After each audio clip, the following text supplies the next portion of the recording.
Atenção. Eu vou trazer algumas imagens para vocês agora, aqui na tela, e eu gostaria que você prestasse atenção em alguns detalhes, tá? Eu quero as imagens de câmeras de segurança, não essas, por favor. Imagens de câmeras de segurança deste crime que aconteceu no ano passado, mas que agora tem novidade. Esse é o atirador. Ele entra em uma barbearia, executa um trabalhador, jovem Kevin Pontes dos Santos, de 22 anos. O Kevin trabalhava aqui, trabalhava nessa barbearia. Agora vem aqui comigo, rapidinho. O Kevin, vem aqui comigo. O Kevin não tinha nenhuma relação com crime organizado. O Kevin não tinha passagem pela polícia. O Kevin não devia para ninguém. E nós chegamos então agora a revelações sobre este crime que são totalmente impressionantes, totalmente impressionantes.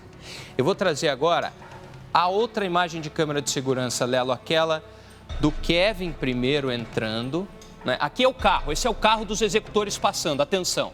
Esse foi o carro dos executores passando. Mas eu quero a imagem do Kevin entrando na barbearia e o verdadeiro alvo na barbearia. Tá vendo esse comparativo aí? O que acontece? O Kevin não era para ter morrido. O plano assassino destas pessoas, criminosos, vagabundos, mirava o dono da barbearia. O dono da barbearia.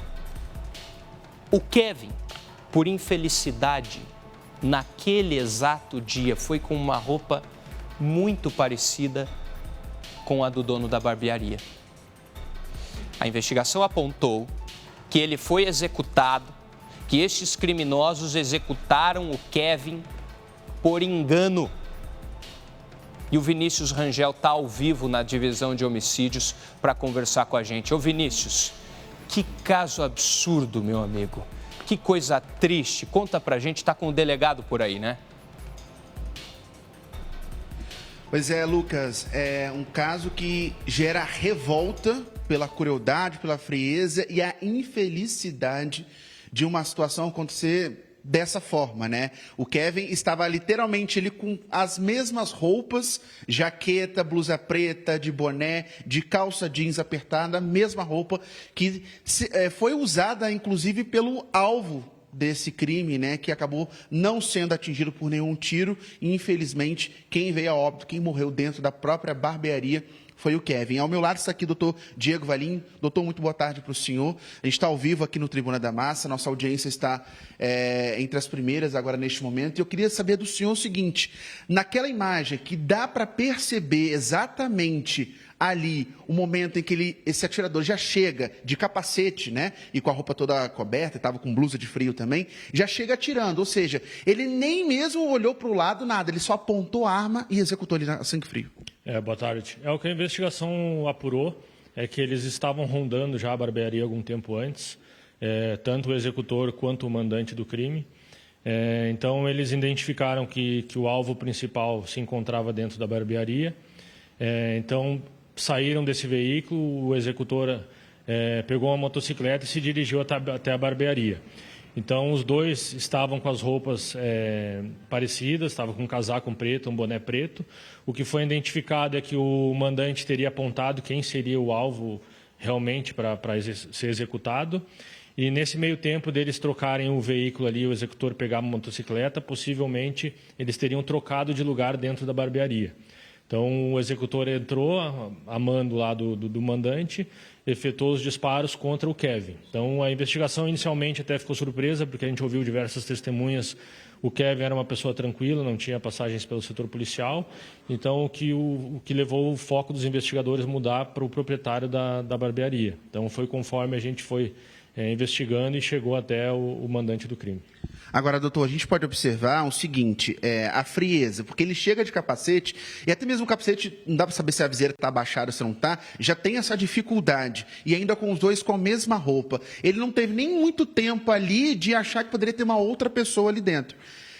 Como vocês conseguiram chegar até o Breno Schutz, de 23 anos, que seria o mandante desse crime? Porque, pelo que a gente já sabe dessa investigação, foi um crime orquestrado. Ele foi mandado e o Breno seria esse autor e tudo por causa de uma desavença. Mas como vocês conseguiram chegar até ele? Então, tudo iniciou nos arredores da barbearia, quando eles estavam visualizando os indivíduos lá dentro. Então, eles sabiam que tinham mais de um indivíduo lá dentro. Então, o Breno teria apontado quem seria o alvo. Infelizmente, eles estavam com as características próximas, enfim, e possivelmente eles trocaram de lugar. Por isso que o executor, quando entra, ele vai direto na direção do Kevin, efetua os disparos, acreditando que seria o proprietário da barbearia. Então, como eu disse anteriormente, a gente pesquisou ali, levantou a vida pregressa do Kevin, não tinha antecedentes, não tinha nada, então a investigação se baseou no proprietário da barbearia, que poderia ser ele realmente o alvo. Então, a gente descobriu que ele teria uma desavença com esse mandante, que começou tudo numa casa noturna. Então, já tiveram tentativas anteriores, disparos em veículos do proprietário da barbearia.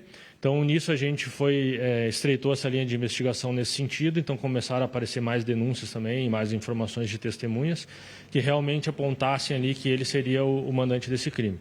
Então, com base em todas as investigações, em todos os elementos, a gente representou por um mandado de prisão dele e ele foi localizado na data de ontem, então, e cumprido esse mandado.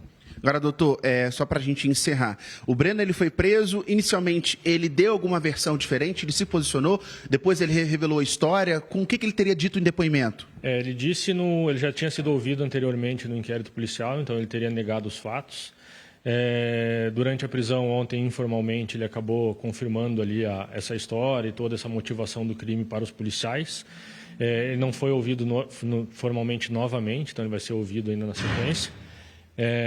Então, agora a gente procura identificar, confirmar a identidade do executor e possivelmente um terceiro elemento também que participou desse crime para poder efetuar a prisão desses outros elementos também. Doutor, muito obrigado pela sua participação aqui no Tribuna da Massa. Lembrando, Lucas, que como a nossa audiência ela é tão boa, tão qualificada, muita gente procura até mesmo o Tribuna da Massa para revelar informações que podem ajudar até mesmo a polícia na investigação desse caso. Então, lembrando que o atirador, o homem que aparece nessa imagem atirando contra o Kevin, ele continua foragido ainda, a polícia está atrás dele e também um possível terceiro elemento que estava no meio desse crime que foi completamente organizado, orquestrado pelo mandante, pelo Breno, segundo a investigação da Polícia Civil. Lembrando que até mesmo o Breno ele já tem um histórico de violência aí, violência doméstica envolvida na carreira dele no meio do crime, e não é uma pessoa muito familiarizada aí com a delegacia, mas agora ele vai passar a ser, já que tem esse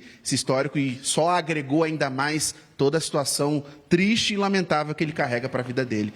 Lamentamos também a morte do Kevin e dá um abraço na família, né? Porque a gente sabe que é um momento muito difícil, né, Lucas? Não, com certeza, né? O Kevin não merecia, ninguém merece morrer primeiro desse jeito, né? Mas ele não tinha nenhum envolvimento com nada de errado, trabalhava fielmente, né? E agora a família chora ainda a perda desse jovem, do Kevin. Nós estamos atentos, se você tem informação sobre o atirador e o ajudante dele, manda mensagem aqui para o Tribuna da Massa. O mandante já está atrás das grades, 3091-9066.